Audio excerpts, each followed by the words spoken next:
Viewers कैसे हैं आप सब? उम्मीद करती हूँ कि सब खैरियत से होंगे। आज मैं आप लोगों के लिए लाई हूँ नावल नेम है राजदारी मोहब्बत एपिसोड नंबर 2। चलिए आज की एपिसोड स्टार्ट करते हैं। तुम पुराना वर्जन हो या नया? आई एम नॉट इंटरेस्टेड, वो मगरूर और बेनियाज लहजे में कहता वो वापस वॉशरूम की जानिब चल दिया। जोया ने देखा वो अच्छी तरह सैनिटाइजर से हाथ धो रहा था, जैसे इसके हाथ गंदे हो गए हों। और नो साइको कहीं का वो मुंह घुसोड़ कर अपने बेड पर आकर आंखें मूंद कर लेट गई। रेज वॉशरूम से निकला तो इसे सुकून से आंखें मूंदे लेटा पाया। पत्थर दिल और औरत ये याददाश्त जाने से पहले भी पत्थर दिल थी और अब भी ऐसी है। वो सर झटक मुंह में बड़बड़ाता अलमारी की जानिब बढ़ गया था। वो मजीद इसे लड़ना नहीं चाहती थी, इसलिए जब तक वो अपने कमरे में रहा आंखें न खोली। वैसे भी अभी तो सिर्फ 9 ही बजे थे। वो अभी और पढ़कर फैशन इंडस्ट्री के मतलब इन्फॉर्मेशन गेन करना चाहती थी। 5 मिनट हो चुके थे मगर वो अभी तक कमरे से निकला ही नहीं था। ये सोची इसने हल्की सी आंखें खोलकर जायजा लेना चाहा और आंखें अगले लम्हे फटी और कपड़े चेंज कर रहा था। बेशरम साइको, जब इसे पता है कि यहाँ एक लड़की मौजूद है तो क्या जरूरत यहाँ कपड़े चेंज करने की? वॉशरूम में भी तो कर सकता था। वो तेजी से दोबारा आंखें मीच कर खड़खड़ा रही थी मगर इसके बावजूद इसके गाल लाल टमाटर हो चुके थे। सुनो, अरेज की आवाज पर इसने कोई रिएक्शन न दिया। तुम देख चुकी हो इसलिए ड्रामा बंद करो। और शराफत का इस हसीन नौजवान की चोरी पकड़ने वाले अंदाज में कहने के बावजूद वो ऐसा सर करने लगी जैसे वो बहुत गहरी नींद से उठी हो। सीधे हाथ से अपनी आंख मसलता और उल्टे हाथ से अपना सर कुचाती हुई उठकर बैठी। हाँ हाँ, कुछ कह रहे हो मुझसे? दुनिया जहाँ की मुस्कुराहट अपने चेहरे पर सजा इसकी जानब देखे नहायत अनजान लहजे में इस्तफसार किया। ऐसा नहीं है कि मुकब्बल ने इसके लाल होते हुए गाल नहीं देखे थे। अगर तुम डिवोर्स का पूछने वाले हो तो मेरे जवाब है कल चलेंगे। और मैं बहुत थकी हुई हूँ, आज बहुत तो डिस्चार्ज हुई हूँ। कल चलेंगे आराम से, ठीक है? और अच्छे से वाकिफ थी अरेज मलिक को कि इसमें कोई इंटरेस्ट नहीं है। अगर इससे किसी बात में इंटरेस्ट है वो सिर्फ डिवोर्स। इसे वो खुद ही अंदाजन बोल पड़ी। मुकब्बल इसे जा पर फिर इसे गौर से देखने लगा था। इसकी ग्रे आंखें जोया को अपनी रूह तक देखती हमलों में वो खौफ से महसूस करने लगी। फौरन ही नजर झुका, ठीक है तो फिर कल मेरे साथ दादा की सालगिरह पार्टी में चलोगी? काफी देर बाद और परछाई खामोश को इसने तोड़ दिया। मैं वो क्यों? फौरन ही पूछ उठी, क्योंकि तुम अभी तक मिस अरेज मलिक हो। और एक हाथ अपने ढाले ब्लैक पजामे की जेब में डालते हुए आधा जिताकर याद दिलानी कराने लगा। क्या दादा जानते हैं कि मेरी याददाश्त चली गई है? नहीं, और ना ही इन्हें बताने की जरूरत है। बेतासर लहजे में सादर के मगर मैं तो किसी को नहीं जानती। वो परेशानी के आलम में बोली, ये मेरा मसला नहीं। वो बेनिहायत लापरवाह से लहजे में कहता बाहर निकल गया था। मलाइका बेगम टेरेस पर खड़ी बार बार गा, गाजियान के फोन से नूर को फोन मिला रही थी मगर फोन नहीं उठा रही थी। अब अचानक इनका टेबल पर रखा सीलिंग हुआ। कॉल सादम साहब की आ रही थी। ये देखा इन्होंने फौरन खुश होकर पिक की।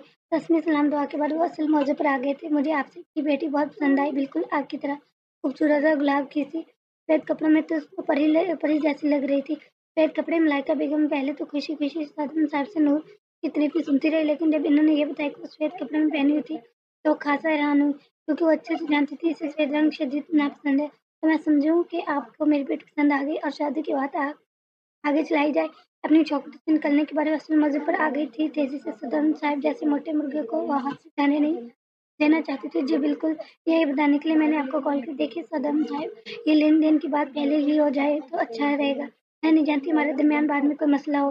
हक महल में आपको नूर के नाम एक बंगला, 2 गाड़ियां और अपनी एक फैक्ट्री करेंगे। भाई बुरा वक्त कह कर नहीं आता। कल आपको आपकी अली बीवी को पता चल गया आपको दूसरी शादी का तो वो इसे पैसे निकाल दे तो मेरी बच्ची कहाँ जाएगी? सच्ची मैं इसकी सेफ्टी चाहती हूँ शुरू से ही। मलाइका बेगम खासा गंभीर लहजे में बोली। जी आप फिक्र न करें, आप कहेंगे तो अपनी सास के नाम भी एक फैक्ट्री कर दूंगा। मुनाहिद मिसरत बड़े लहजे में बोल रहे थे। मलाइका बेगम बहुत खुश हुई थी। इनका जवाब सुने इन्हें समझ आ गया था कि नूर इनके दिल में जगह बनाने में कामयाब हुई है। पहली बार मैं ही आज वो नूर को इसके बाप से छीन कर लाने वाले फैसले पर बड़ा खुश थी। वो पार्टी में बिस्मा के साथ पहुंची थी। अरे तुमने सुना, तहरीम और अरेज मलिक फिर से मिल रहे हैं? राहदारी से गुजरते हुए इसके कानों की समाज से जब ये जुमला टकराया तो वो वहीं रुक गई। हाँ, मैंने भी सुना कि तहरीम आई हुई है ब्राजील में, वरना वो तो दिल बर्दाश्त होकर चली गई थी बेचारी।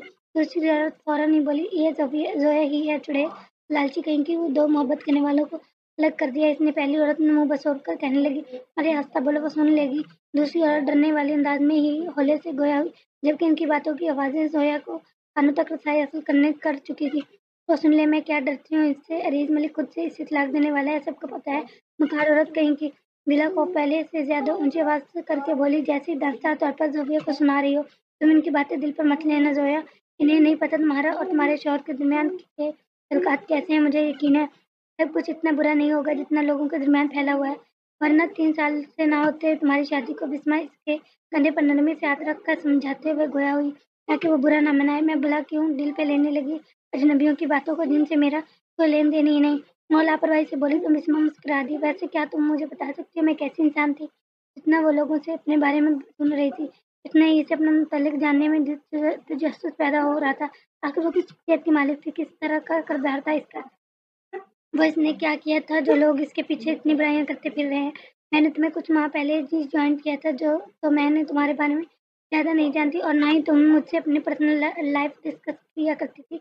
हाँ, लेकिन इतना तो पूरा पूरा ब्राज़ील जानता है कि तुम ब्राज़ील के सबसे बड़े बिजनेसमैन की बेटी थी। मतलब अब नहीं है? वो फौरन ही अब्रू चुकाकर तजस्सुस से पूछने लगी। नहीं, सुना था रातों रात तुम्हारी फैमिली बैंक करप्ट हो गई थी, कोई नहीं जानता कैसे।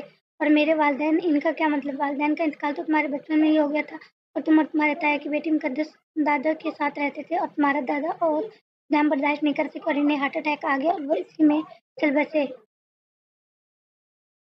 तो जैसे तुम्हारी मंगनी हो चुकी थी मगर वो भी टूट गई, इसी की वजह से मीडिया पर नहीं बताएगी, इसलिए मैंने इस मतलब कुछ नहीं जानती। तो लोगों की राय है कि तुम गरीब हो गई थी इसलिए, जबकि कुछ का कहना है कि लड़का तुम्हारे ताया की बेटी को पसंद करता था।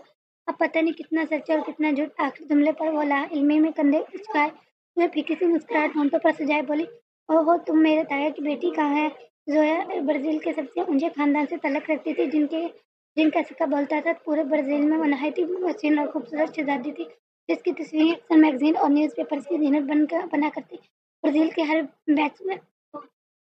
बैचलर का ख्वाब थी वो लड़की। ब्राज़ील का शायद ही ऐसा कोई अच्छा खानदान हो जहाँ इसका रिश्ता ना आया हो।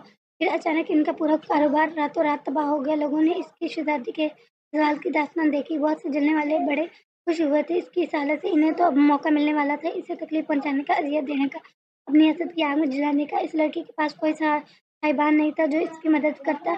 इनके हालात में दादा के जाने के बाद वो बिल्कुल अकेली रह गई थी इस दुनिया में। वहीं दूसरी जानब अरैज मलिक और तरीन मुगल की शादी की अनाउंसमेंट न्यूज़ चैनल पर चल गई थी। सब इनकी शादी के मंतज़र थे, बैठे थे कि अचानक ज़ोया और अरैज की शादी की खबर लोगों के कानों तक पहुंची। कोई नहीं जानता ज़ोया अक्सम चौधरी ने कौन से गंदे खेल खेले जिसका सबब अरैज मलिक जैसा पावरफुल बिजनेसमैन मजबूर हुआ अपने मोहब्बत को छोड़कर इससे शादी करने के लिए। सारी मुगल शहरी मुगल मुल्क छोड़कर चली गई थी अरेज और जोया की शादी के बाद, मगर 3 साल बाद वो दोबारा लौटी। अरेज मलिक अपनी मोहब्बत की जानिब दोबारा कदम बढ़ा रहा था। ये खबरें मीडिया में आम इन दिनों। साथ साथ जोया इस तलाक की भी यही वजह है कि लोगों को मौका मिल गया जोया के खिलाफ मुंह खोलने का, जैसे जिसे शौहर इज्जत न दे इसे कोई नहीं देता। जोया का भी यही हाल था।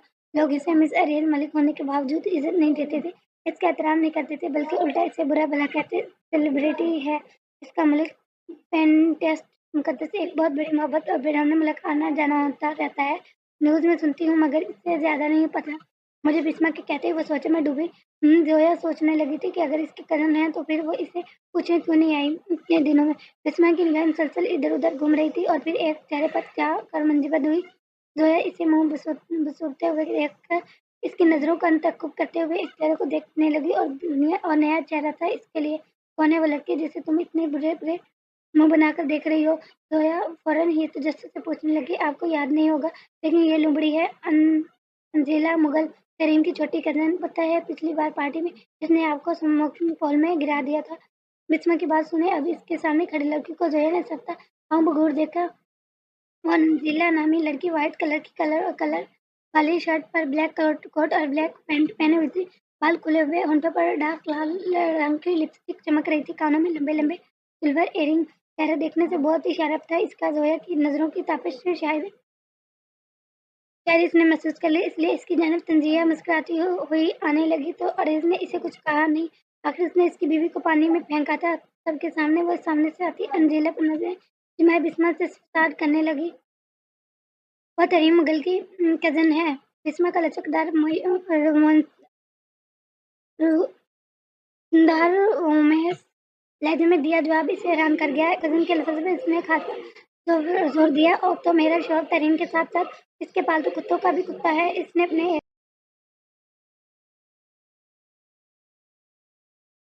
फालतू कुत्तों का भी है। तो इसने अपने एक ही जुमले से अरेज मलिक की इज्जत की गोया धज्जियां उड़ा दी थी। इसका जवाब सुने बिस्मा का बेख्तियार कहका बुलंद हुआ। वो अब जोया को ताशी निगाहों से तक रही थी।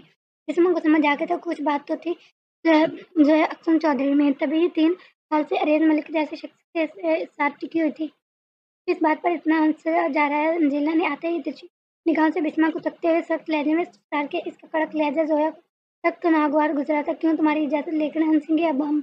जोया ने दोनों हाथ सीने पर बांधे हुए भरम से पूछा। ओके ओ देखो तो कौन बोल रहा है? जोया अक्सम सुना चौधरी सुना है तुम दोबारा ड्रामा कर रही हो याददाश्त चले जाने का। वो खासा अंदाज में बोल रही थी। ड्रामा नहीं करे इनकी वाकई याददाश्त चली गई है। बिस्मा फौरन ही बोल पड़ी। लड़की बात करने से पहले देखो किससे बात कर रही हो? मैं अंजीला मुगल हूँ तरीन की कदर। बिस्मा को खासा हकारत से देखते वो मगरूर लहजे में अकड़ कर बोली। इसलिए बिस्मा का अपनी बात पर जवाब देना बिल्कुल पसंद नहीं आ रहा था। अपनी अमीर और तरीन की शहरत का बड़ा गुरूर था। अंजीला मुगल में वो गरीबों को किसी गंदी नाली के कीड़े मकोड़े की तरह देखती थी। बस ना चलता तो इन्हें दुनिया से ही मिटा दे। मिटाना तो वो जोबिया को भी चाहती थी मगर मौका हाथ नहीं लग पाया था इसके इसके अब तक। वैसे तुमने इस बार मुझसे सवाल नहीं किया क्या पिछली बार की तरह के मेरा नाम क्या? जिला सोया की जन्म तो जो होकर मुझ मजाकिया खैर अंदाज में बोल रही थी। साथ साथ हंसते हुए इसने दोनों हाथ से ताली भी बजाई। असल में वो क्या है ना तुम जैसे यक्ष लोग दुनिया में इतने भरे पड़े हैं कि हर एक को नाम से याद रखना मेरे काम बस का काम है भी नहीं। वह बेचारगी वाला मुंह बनाकर बेबसी की इंतहा को छूते हुए बोली। तुम कबल के बतन में आग लग गई। वह अक्सम चौधरी थी। वो अपने एक ही जवाब में सामने वाले को जमीन बोझ कर देने वाली थी। बिस्मा इसके जवाब पर मुंह पर हाथ रखकर दबी दबी हंसने लगी थी। बहुत हंसी आ रही है तुम्हें? बिस्मा को खुद मन हंसता देखकर मैं मजीद भड़क उठी थी। इसके बाजू पर इतना हाथ जमाते झंझोड़ कर तब इसके आलम में अचकसार करने लगी। हाथ छोड़ो मेज कोटी का और अपनी हद में रहो। जोया ने फौरन ही इसका हाथ जो बिस्मा के बाजू पर गिरफ्त किए हुए थे पकड़कर दूर दूर झटका और गिरा कर दो टोक अंदाज में बोली। तुम कब्ल दान करते इसे तहश के आलम में तकते हुए दबी दबी आवाज में धाड़ी। अरेज मलिक की बीवी हूँ इसलिए जोया ज्यादा हवा में मत उड़ो। अरेज तुम्हें बहुत जल्द तलाक देने वाला है और ये बात सब जानते हैं। तुम बहुत जल्द वापस रोड पर आने वाली हो अपनी औकात में। इसलिए मुझसे ना ही उलझो तो बेहतर है तुम्हारे लिए। अभी इनकी बहस चल ही रही थी कि किसी कहने की आवाज आई। ओ मिस्टर अरेज मलिक व तहीम मुगल। ये आवाज आते ही जया ने निगाहें उठा के सामने की जानिब देखा था। अंदरूनी व्हाइट शर्ट और ब्लैक पैंट की कोट में मुलविस वो ग्रे आंखों वाली हसीन नौजवान जब पार्टी हॉल में दाखिल हुआ तो सब इनकी निगाहों का मरकज बन गया। इसके साथ तहरीम मुगल थी वो खूबसूरत हीरोइन। इस तरह वो दोनों हाथ साथ चलते हुए आ रहे थे। कोई भी देखता तो इन्हें कपल समझता। बस अरेज मलिक का पार्टी में दाखिल होना था कि सब इसके इर्द गिर्द जमा होना शुरू हो गए थे। इन्हें लोगों के हजूम में जब इसने निगाह उठाकर सामने की जानिब देखा तो 2-3 लम्हे के लिए सांस लेना भूल गई। जोया गोल्डन रिंग की मैक्सी जेबें तन की हुई थी। मैक्सी इसकी खूबसूरत फिगर पर क़यामत का आसमां बर्पा कर रही थी। ऊपर से आगे का गला गहरा था। इसकी सफेद कलर बोन अलग ही चमक रही थी। आभूषण को आज सन बिखेरने के लिए खुला रखा था। इसकी लंबी लंबी उंगलियां मुसलसल इनसे खेल रही थी। कभी वो सीधी कंधे पर गिरा लेती तो कभी इन्हें उल्टे कंधे पर। जिस तरह भी गिराती हुसन मजीद बढ़ता महसूस होता। मैक्सी की आस्तीन बिल्कुल पतली कलाई से चिपकी हुई थी। साथ साथ वो आस्तीन पर आती तनबे इसकी खूबसूरती में इजाफा करती मालूमी। इस सरमई आंखों वाली गोल्डन परी पर यकीनन अनगिनत निगाहें टिकी हुई थी। रेज एक लम्हे के लिए भी इस पर से नजर नहीं हटा रहा था। इसकी गहरी निगाहें इस जोया को अपने पूरे वजूद में हलचल मचाती मालूम हो रही थी। जब वो पार्टी में आई थी तो बहुत से लोग इसे सताइशी निगाहों से देख रहे थे लेकिन इन ग्रे आंखों वाले का देखना अलग था। मिस रेज मलिक व तरीन के पास खड़ी एक खातून उनकी आवाज थी जिसे होश में लाई थी। तहरीर और वो खतून इसकी जानब आ रही थी। अरेज भी इनके साथ चला आया। अब कब आई मिसेज अरेज? इस खतून के पूछते ही जोया ने मसनूई मुस्कान चेहरे पर सजाए जवाब दिया। काफी देर हुई है। वो तो आप अकेली आई हैं। और वो मीठे मीठे लहजे में किया गया गहरा तंजिया था। वो अमीर खतून चिता रही थी कि वो अकेली आई है। जब से कहा तरीम इसके शोर के साथ पार्टी में दाखिल हुई तो यकीनन ये किसी भी बीवी के लिए शदीद तंजीले का मकाम है कि इसका शोर किसी दूसरी औरत के साथ महफिल में आए। मिस जोया गलत मत समझिएगा। मैं और अरेज इत्तेफाक से दुरासी पर मिल गए थे। तरीम नहायत सताश मिजाज व नरमी से गलतफहमी को दूर करने वाले अंदाज में गोया हुई। जोया का जहन इन लोगों की बातों में कहाँ था जो इसका जवाब देती। वो तो अजीब सी कैफियत में मुतला थी। अरेज जिसका निगाहों से इसे देख रहा था वो खुद को कहाँ छुपाए ये बस यही सोच रही थी। इन ग्रे आंखों में एक तिलिस्म था, एक खिंचाव, और जो शिद्दत से महसूस कर रही थी। तहरीम हो, नजीला हो, बिस्मा हो, या वो मीर खतून, सब यही देख रहे थे कि अरीस की निगाहें एक लम्हे के लिए भी अपनी बीवी से हट नहीं रही। हाँ चलो, दादा को बर्थडे विश करके आते हैं, इसके भरमदार आवाज में कहते ही वो आगे की जानब बढ़ी। अरेज इसके पीछे पीछे चल रहा था। वो अपनी पीठ पर अभी भी इसकी गहरी नजरों को महसूस कर सकती थी। क्या, ऐसा क्यों देख रहे हो मुझे? अपनी दोनों मुट्ठियां पंज कर बड़ी हिम्मत जमा कर वो इसकी जानब मुड़ी, फिर इनकी ग्रे आंखों में आंखें डाले दो टोक अंदाज में पूछने लगी। जोए जोए ने इसे नंगे हाथों पकड़ा था, खुद को ताड़ते, मगर इसके बावजूद इस नौजवान की आंखों में मजाल है जरा शर्म का पहरा आया हो। वो भी अभी भी वैसे ही देख रहा था जैसे पहले, बदसूरत मुंह बसोर कर एक लफ्ज कहता वो इसकी गुमानी को जमीन बस कर गया था। हाँ, इसे जैसे यकीन आया अपने कानों पर। ये क्या अजीब सा पहन लिया तुमने, जाकर चेंज करो फौरन। जोया ने इसे बेयकीनी के आलम में देखने लगी थी। कैसे वो इसके डिजाइन के महंगे सूट को अजीब कह सकता था? अजीब? ये ब्रांड सूट है मेरा, हंसा जताते हुए मुकाबल को देख बोली, जिसके और इसकी सूट की शदीद तंजील कर चुका है था। यकीनन वो माजी में बहुत बेवकूफ रही होगी, तभी इसने अरेज मलिक जैसे शख्स को पसंद किया, इस कड़वी जबान वाले को जिसे देखते ही अब टेम्परेचर हाई हो जाता था।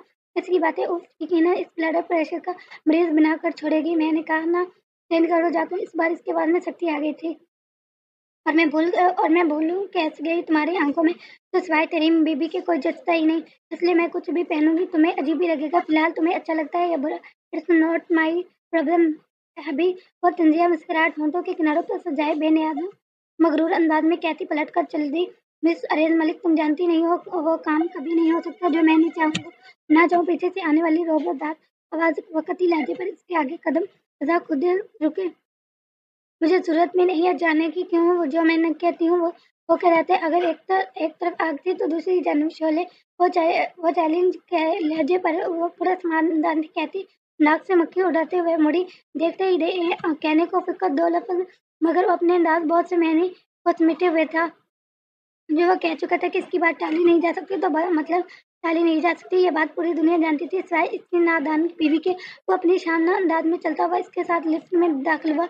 लिफ्ट में भी इसने अपनी निगाह जोया से हटाने की जहमत नहीं की थी। अच्छा लगने पर दिखना सुना था, ये बुरा लगने पर कौन ऐसे देखता है?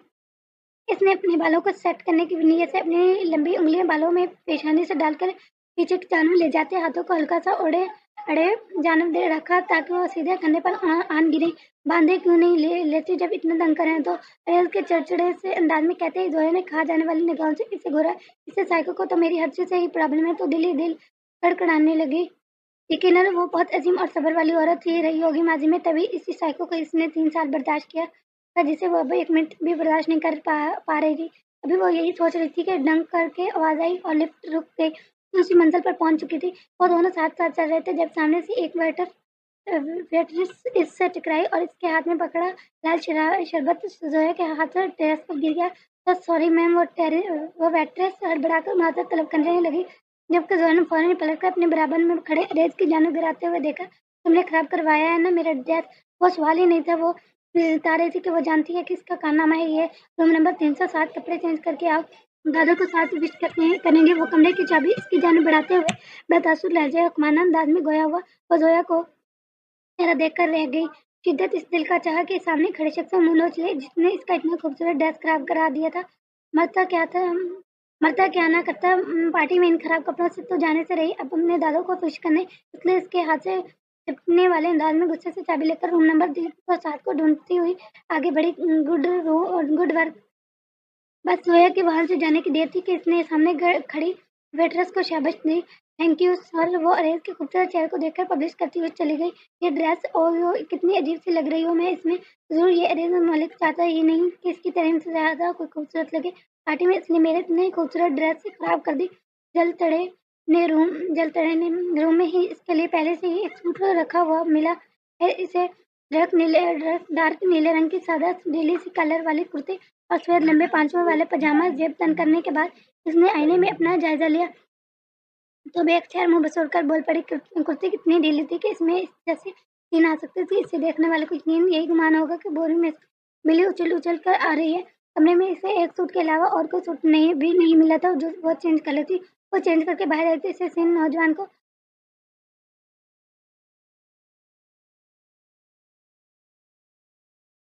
टेक लगाकर खड़ा पाया। जोया को देखने की जहमत भी नहीं की थी। अब तो बस इसकी आहट सुनी और आगे का गाना चल दिया। थोड़ी देर में वो दोनों दादा के कमरे में थे। अरेज के दादा का नाम मोहम्मद खान था। इसने पढ़ा था उनकी सालगिरह के कार्ड में। तो फिर अरेज मलिक कैसे? वो बेड पर लेटे हुए एक बुजुर्ग से आदमी को देख के यही सोच रही थी जब इसे खामोश कमरे में अरेज की आवाज आई, हैप्पी बर्थडे दादा। वो खासा बीमार था शदीद। यही सबब था कि वो अपनी पार्टी में नीचे हाल में नहीं आए थे। जिसे भी मिलना था वो इनसे मिलने खुद ऊपर आ रहे थे। पार्टी तो दरअसल सिर्फ बहाना थी अपनी बेजारी बच्चे से मिलने का। शिखर, बहुत अच्छा लगा तुम्हें आए। मसरत भरे लहजे में इसके सीधे कंधे पर हल्का सा पाते हुए बोला, हैप्पी बर्थडे दादा। जोया जोया मुस्कुराती हुई कहती, सिर्फ नौजवान के बराबर में आकर खड़ी हुई जो बेड पर अपने दादा के बराबर में थोड़ी सी जगह पर बैठा हुआ था। तुम क्यों आई हो? निकलो यहाँ से, तुम निकलो भी। इसे इसी वक्त इसे क्यों लाए हो? अरे बस जोया को देखना था कि मोहम्मद खान साहब की आंखों में जो ज्वालामुखी फूट पड़ी। वो बेड से उठते हुए तेज तेज गुस्से से बोलने लगे, दादा, इस लड़की को इतने खतरनाक रिएक्शन की उम्मीद न थी। वो थोड़ा डरकर पीछे हटी। मैम, आप बाहर चली जाएं, सर की तबीयत खराब हो जाएगी। वरना वहाँ खड़े मुलाजिम तेजी से जोया से मुखातिब होकर बोला, दादा, आप मुझसे इस तरह क्यों बात कर रहे हैं? मैं तो सिर्फ आपको बर्थडे विश करने आई हूँ। जोया परेशानी के लहजे में पूछने लगी थी, इन्हें देखे हमारी सारी खुशियाँ खाकर बर्थडे विश करने आई हो? निकलो तुम यहाँ से, अभी निकलो। ऑफिस चुकी तो अरेज ने भी इसकी जन्म देखकर भाई जाने का इशारा किया। इसका दिल शदीद दुख रहा था। आखिर हर कोई इसे इस तरह क्यों ट्रीट करता है? वो वापस नीचे हाल में आ गई थी, मगर अभी साल में कहीं इतना दिखाई नहीं दे रही थी। और फिर अचानक सबको ऊपर मंजिल से शोर की आवाज आने लगी। सब बुरकिंजन भागे थे, इनमें जोया भी थी। जब वो कमरे में दाखिल हुई तो एक अजीब ही मंजर था कि इसकी निगाहों के आगे एक लड़का अपना सर पकड़े सफेद फर्श पर तड़प रहा था। इसके सर से काफी खून बह रहा था। पूरे कमरे में कांच के टुकड़े और दीगर चीजें बिखरी पड़ी थी। इसकी आंखें साइड दीवार पर चिपकी खड़ी लड़की पर गई। वो खासा डरी सहमी नजर आ रही थी। बिस्मा, जोया जोया फौरन ही इसकी जाने लपकी। जोया जोया ये मेरे साथ बदतमीजी कर रहा था। मुझे कुछ समझ ही नहीं आ रहा था कि मैं खुद को कैसे बचाऊं। मेरे हाथ में पानी का जग है और वो मैंने इसके सर पर दो तोड़ दिया। बिस्मा का चेहरा सूख पड़ा था और आंखों से आंसू निकलकर रो रही थी। इसका हाथ अपने दोनों हाथों में लेकर हड़बड़ाहट में इसे पूरी बात बता रही थी। अच्छा, तुम रिलैक्स हो, मैं देखती हूँ। जोया पलटी तो अंजेला को खबासत से मुस्कुराता देख समझ गई कि बिस्मा को इसके बिगड़े हुए लड़के के साथ इसने सेटअप किया है। इस दो कौड़ी की लड़की की हिम्मत भी कैसे हुई मेरे बेटे पर हमला करने की? मैं इसे छोड़ूंगी नहीं। फजीला बेगम जो वजाहत खुद एक सियासी खानदान से तलक रखती थी और एक जाने माने बिजनेसमैन की बीवी थी। वो बिस्मा पर चढ़ करने आ रही थी, मगर वो इसकी तकमोची पाती से कबल ही जोया ने इस कमजोर लड़की के आगे आकर किसी डाल की तरह खड़ी हो गई। आपका बिगड़ा बेटा बदतमीजी कर रहा था मेरी सेक्रेटरी के साथ, इसने सेल्फ डिफेंस में मारा है। जोया चीखी तो फजीला बेगम से सड़क पड़ी। ये वो लोग थे जो भी पैसों को अहमियत देते, सिर्फ पैसों से इंसान की इज्जत करते। जो जितना अमीर उसकी इतनी इज्जत। और इनके नजदीक जोया को कोई अहमियत व इज्जत नहीं थी, क्योंकि अजीज मलिक इसे एक बीवी का बदला नहीं देता था और न ही इसे अपनी शादी को कायम रखने वाला था। अब और बगैर अजीज मलिक के नाम के वो सामने खड़ी लड़की को कुछ भी नहीं थी कर रही थी अपने बेटे को। मैंने सिडो नहीं ये खुद को देखा था जब से वो हॉल में दाखिल हुआ था। इसके पीछे पीछे फिर रही थी। वो ऊपर आया तो खुद भी ऊपर चली आई। अंजिला फौरन ये जोया की जिद में झूठी गवाहियां देने लगी। सुन लिया तुमने जोया? तुम्हारी सिक्योरिटी मेरे बेटे के पीछे पड़ी थी, ना कि मेरे बेटा। फजीला बेगम अपन कर सीखी थी। ये झूठ बोल रही है। ये लड़का मेरे पीछे पड़ा था, मैं तो इसे जानती तक नहीं हूँ। इतना जकाम भरी आवाज में अपनी सफाई पेश करने लगी, मगर कौन सुन रहा था इस बेचारे की सफाई? जोया समझ चुकी थी अंजिला बिस्मा से इसकी कार निकाल रही थी। अच्छा, तो फिर तुम यहाँ फर्स्ट फ्लोर पर मेरे बेटे के कमरे में क्या अलाउ कर रही हो? ये तो सिर्फ वही वीआईपी लोगों का आना है। ऐसा तो नहीं मेरा बेटा इतनी बड़ी दावत में तुम्हें खींच कर यहाँ लेकर आया हो। फजीला बेगम का बस में चढ़ रहा था कि जोया के पीछे से बिस्मा को निकालकर इसे वहीं मारना शुरू कर दे। मुझे तो वेटरेस ने कहा था कि जोया मुझे ऊपर बुला रही है, बस मैं इसलिए यहाँ आई थी। बिस्मा बेचारी बार बार अपनी सफाइयाँ दे रही थी, मगर फजीला बेगम इसकी एक सुनने के लिए तैयार ना थी। ऊपर से अंजिला जो मुसलसल आग में घी डालने का काम कर रही थी। क्या हो रहा है? या एक रोबदार आवाज आने के से सब एक जाने मुतवज्जो हो रहे थे। वो अपने शाना अंदाज में चलता हुआ अंदर कमरे में आया। अरे अच्छा हुआ तुम आ गए, देखो हम तुम्हारे गेस्ट हैं। और इसकी लड़की ने मेरे बेटे का सर फाड़ दिया है, इसके सर से खून निकल रहा है और तुम्हारी बीवी इतने सब कुछ हो जाने के बावजूद इस लड़की का साथ दे रही है। फजीला बेगम फौरन ही अरेज की जानब चली आई थी। मुजरमियत का लबाद पड़े, ये झूठ बोल रही है। अरेज, मैं तुम्हें बता दूं सच क्या है। बिस्मा ने सेल्फ डिफेंस में मारा है। इसे इनका बेटा बदतमीज कर रहा था इसके साथ और जोया जानती थी ये सब अंजीला का किया धरा है, मगर फिर भी इसका नाम न घसीटा क्योंकि कोई फायदा नहीं था, बल्कि मामला मजीद बिगड़ जाता था। अगर वो शामिल हो जाती तो फिर तो अरेज ने अपनी प्यारी साली की ही साइड लेने की प्रूफ वो दोनों हाथ पैंट के जेब में डालता हुआ नहायत नॉर्मल अंदाज में इसकी जानब देखा तो सब सार करने लगा। जोया लम्हाई भर के लिए शायरी इसकी बीवी थी, क्या वो एक गैर औरत के मुकाबले भी इसे एतबार नहीं कर सकता था। अभी वो कुछ बोलती इससे पहले अरेज फजीलत बेगम की जानिब मुतवज्जो हुआ। मैंने एम्बुलेंस को कॉल कर दी है, पहले आप इस हॉस्पिटल ले जाएं, फिर बाकी बातें हम बाद में करेंगे और तुम मेरे साथ चलो। जोया की जानिब देख सकते से कह रहे कर वो भाई की जानिब चल दिया था। इसने तरीम की जानिब एक बार भी नहीं देखा। ये बात तरीम को म्यूज कर गई थी। तुम बेफिक्र रहो, कोई तुम्हें कुछ नहीं कहेगा। मैं रेस से बात करती हूँ। बिस्मा को हौसला देकर वो रेस के पीछे चल दी थी। रेस इसे दूसरे कमरे में ले आया था। रेस क्या आपसी लड़ाई को एक साइड पे रखकर तुमने नहीं देख सकती। वो कमरे में दाखिल होते ही बस पड़ी थी। मजीद बात यह थी कि वो चीख रही थी, वो अनकबर सुन रहा था, वरना किसी की मजाल थी कि रेज मलिक के सामने अपनी आवाज बुलंद कर सके। और क्या तुम नहीं देख सकता, मैं और परवाज से लहजे में यही कि बिल्मा बेकसूर है, इसे फंसाया गया है। वो पागल थोड़ी है कि किसी को भी मारना शुरू कर दे। यकीनन इस लड़के ने बदतमीजी किया तभी इसने मारा है। जोया की आवाज अब थोड़ी आस्था हो गई थी, मगर जज्बात अभी भी गुस्से से बेहस थे। जिनके बेटे को बिस्मा ने मारा है वो पावरफुल लोग हैं, मैं इनसे नहीं लड़ना वाला, चाहे वो ठीक ही क्यों ना हो। दुनिया में कितनी ही औरतों पर इल्जाम लगते हैं, तुम्हारी खातिर क्या मैं सबके लिए लड़ता फिर वो लापरवाही से गोया हुआ तो जोया का शिद्दत से दिल चाह के इसका मुंह उससे पहले तुम नहायत ही पत्थर दिल इंसान हो। अरीज मलिक को गुस्से से पाँव पटकती हुई कहकर कमरे से निकल गई थी। मुकब्बल की निगाहों ने इसके नजर से ओझल हो जाने तक पीछा किया था। वो बाहर गई तो फिर पता चला कि बिस्मा को पुलिस पकड़ कर ले गई है। वो कुछ भी नहीं कर सकती थी इसके लिए। वो दोनों पार्टी हॉल से बसाती बाहर निकले थे। जब गाड़ी के पास पहुंचे तो जोया ने फर्स्ट पैसेंजर सीट का डोर खोलना चाहा, क्योंकि वो देख चुकी थी रेस गाड़ी ड्राइव करने वाला है। पीछे बैठो, अभी इसने डोर खोला ही था कि आने वाले सदरबाज ने इसे अपनी जगह मुंतकिल कर दिया। तो मैं नहीं बैठ सकी। वो फौरन रेस मलिक को देख पूछने लगी, जो गाड़ी का डोर खोल चुका था। नहीं, मैं इसकी सनमई आंखों को तकते बाट से इनकार में क्या। जो ने गुस्से से अपनी मुठ्ठियां पंची थी, फिर गाड़ी का डोर जोया से जोर से बंद किया, जैसे इसे बेजान पर अपना सारा गुस्सा उतारा हो। क्या ये फ्रंट सीट अपने महबूबा के लिए खास रख कर रखी हो तुमने। अब पीछे का डोर खोलते हुए वो इस सीन ग्रे आंखों वाले नौजवान की जानब देखकर दांत पिसते हुए सिफार करी थी। हाँ, आंखों में आंखें डाले जवाब देता वो गाड़ी में बैठ गया था। जेब के जोया लोहे के चाहने चबा रही थी और इन दोनों की अभी लड़ाई हो चुकी थी, इसलिए ये मुमकिन तो नहीं था कि वो इतनी जल्दी अपनी सेल्फ रिस्पेक्ट को नीचे गिराए, इससे मदद मांगे। इसलिए खामोशी से बैठी विंडर से बाहर देख रही थी, लेकिन फिर अचानक उठने वाले सवालों ने इसके दिल को झंझोड़ा। वो न चाहते हुए भी अरेज की जाने मुतवज्जो हुई, क्योंकि वही एक शख्स था जो इसके सवालों को जवाब दे रहा था। क्या दादा मुझे इतनी नफरत सिर्फ इसलिए करते हैं कि बहन ने तुम्हें और तरीन को एक साथ नहीं होने दिया, इनके मनपसंद लड़की को इनके खानदान की बहू नहीं बनने दिया, बल्कि खुद बनकर बैठ गई। वो अरेज को देखकर बहुत जैसे से पूछ रही थी, ना जाने क्यों दिल में मान रहा था।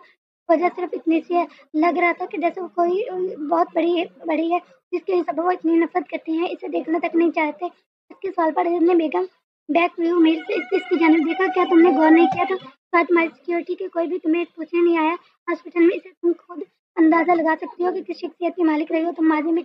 कह के लोग तुमसे इतनी नफरत करते हैं, आज इतने सर्द महरी से जवाब देकर मुकबल को पछतावा दे के तहक गहरे में कर दिया था। वो अभी भी ऐसे पितावे जिनके मुतल्लिक वो बेचारी जानती तक नहीं थी। अब कैसे, अब किसी इंसान से मैं माजी में क्या मैं वाकई इतनी बुरी थी। इतने लोग कहते हैं मेरे बारे में। वो अब खुद से ही पूछ रही थी, खुद से ही उलझ रही थी। पहुंच वाला थे जेल में, मगर इनका जवाब कहीं नहीं था। वो किसी से पूछे कौन बताएगा। जागदार होकर इसे जोया ने नोट नहीं किया कि बैक मेरे इसकी समय चिली आंखों पर सेट था, जिसे अरीज हर लम्हा बाद देख रहा था। इसके हलक में कांटे पड़ रहे थे, शदीद सर्दी का एहसास हो रहा था, मगर इर्द-गिर्द कोई नहीं था जो इसे चादर उड़ा। पहली बार इन्हें नहीं था जब इसे बुखार चढ़ा हुआ था। वो कमरे में अकेली पड़ी थी, अक्सर यही हुआ करता था। सर्दी की शिद्दत से इसने अपने वजूद को गड़मड़ी सा बना लिया था। वो खुद में ही चिमटी सी हुई थी और रात से उल्टियाँ हुई थी। इसके बाद बुखार चढ़ गया। वो आंखें खोलने की कोशिश कर रही थी, चाह रही थी कि किसी तरह पानी पीकर अपने प्यास बुझाए, मगर आंखें थी कि बुखार की शिद्दत से खुली नहीं रही थी। एक पूरा दिन और रात इस बेचारे ने इस हाल में गुजारा। बार-बार होश में आती और फिर आंखें बंद हो जाती। वो अपने तपते हुए वजूद को महसूस कर सकती थी, मगर वजूद में इतनी हिम्मत भी नहीं थी कि उठकर पानी पी ले तो दुआई क्या खाक खाती। इन्हें खबर कितने बजे थे, बस इसे होश आया था। कमरे के अंधेरा हर बार की तरह से इस्तेमाल करता मिला। वो इस अंधेरे को खाली ज़हन के साथ काफ़ी देर तक रखती रही। मायूसी छाई हुई थी। एक महबूब था जो ना इसे अपना रहा था और ना इसे छोड़ा था। एक माँ थी जो इसे एक बूढ़े को बेच चुकी थी क्या इस लड़की के पास जिसकी खातिर वो जीने की आरज़ू करती। अचानक ही ख्याल आया कि वो कब्र में है। उसके ख्याल आते ही वो खौफज़दा हुई, उठना चाहती थी, वो भागना चाहती थी मगर ना वो हिल पा रही थी और ना ही भाग पा रही थी। खौफ सताया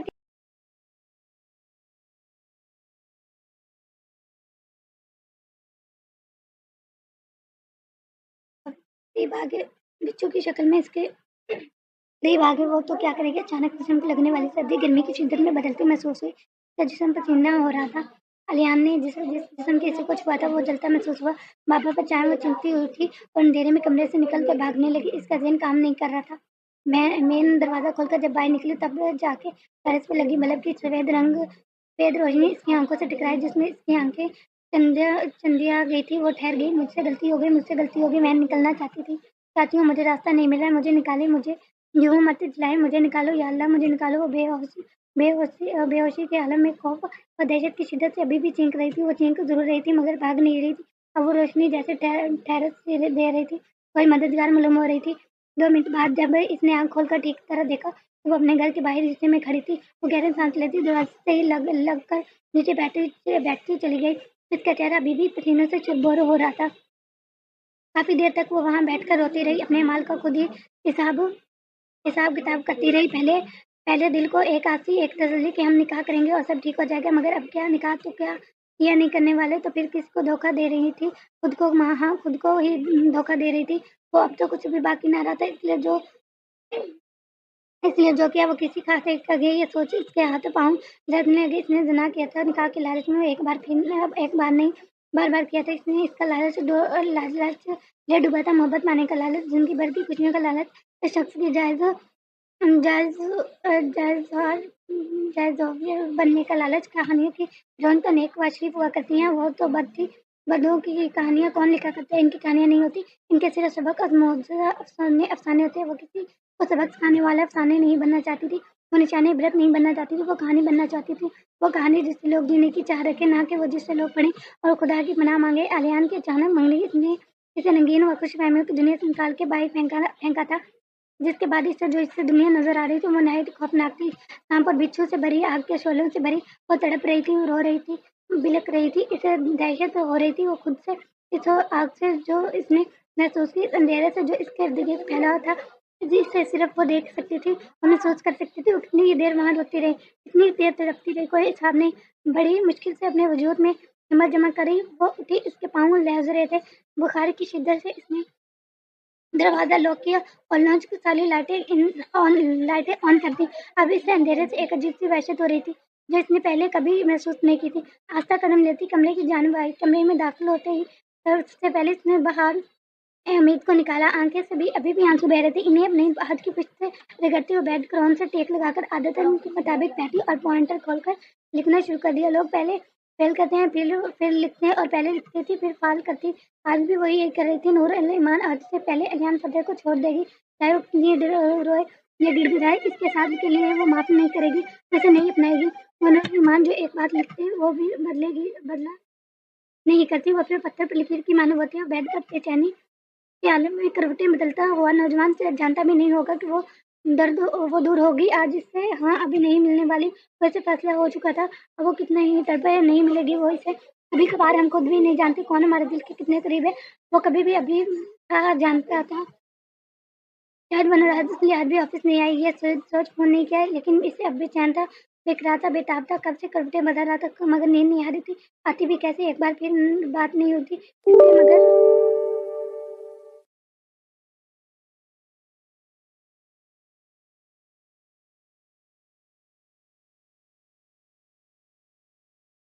मगर वो कहाँ जानता था वो ये फिक्र दाए बेचैनी है। वो अब दाए बेकरारी अभी